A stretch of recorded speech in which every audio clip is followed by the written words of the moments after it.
These two men once fought side by side for Rome. Decades later, they would lead armies against each other and nearly tear the Republic apart. This is the full story of Sulla and Marius.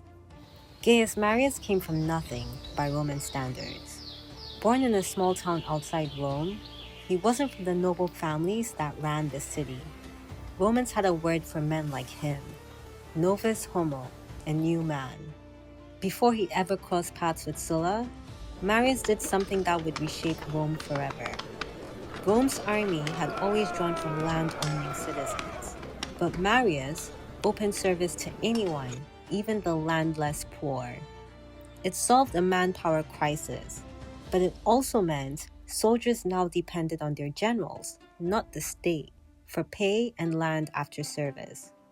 Marius had just created armies whose loyalty belonged to individual men, not Rome itself.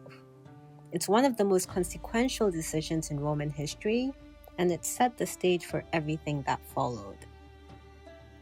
Lucius Cornelius Sulla came from the opposite direction. Old aristocratic blood, but almost no money. He spent his 20s and 30s among actors and comedians until two unexpected inheritances gave him the means to finally enter politics and the military. Their paths crossed in North Africa during the war against King Jugurtha. Sulla, then a junior officer under Marius, negotiated Jugurtha's capture through diplomacy, a genuine coup. He was so proud he had it carved onto his personal ring. But Marius got the official triumph, and when others started giving Sulla the credit anyway, Marius never forgave it. But the crack was yet to break. A massive Germanic invasion, the Cimbri and Teutones, threatened to destroy Rome itself. Marius and Sulla fought side by side against them for years, using the very army Marius had just reformed. Sulla's logistical skill helped supply the forces that ultimately crushed the invasion at Vercellae. For a while, ambition took a backseat to survival. But peace did not last. Marius was elected consul an unprecedented 7 times. Meanwhile, Sulla kept climbing the cursus honorum, from quaestor to praetor, and eventually, consul in his own right. Two increasingly powerful men, increasingly in each other's way.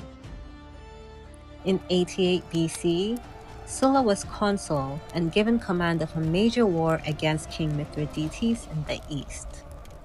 Political maneuvering stripped that command from him and handed it to Marius instead. For Sulla, this wasn't just political, it was personal. Furious, Sulla did something no Roman had ever done. He matched his own legions, soldiers loyal to him personally thanks to Marius' own reforms, into Rome itself. The city fell without much resistance. Marius was declared an enemy of the state and forced to flee. Marius spent months in hiding, famously discovered once trembling in a swamp. But he, along with Cinna, raised an army and marched back into Rome, unleashing a brutal wave of killings against his enemies. Then his body suddenly gave out. Fever, 7 days in bed, and Marius was dead, barely 2 weeks into that unprecedented 7th consulship. When Sulla eventually returned to Rome, he seized total power as dictator and answered his enemies with prescriptions of his own. Hundreds of names, over 1,000 deaths.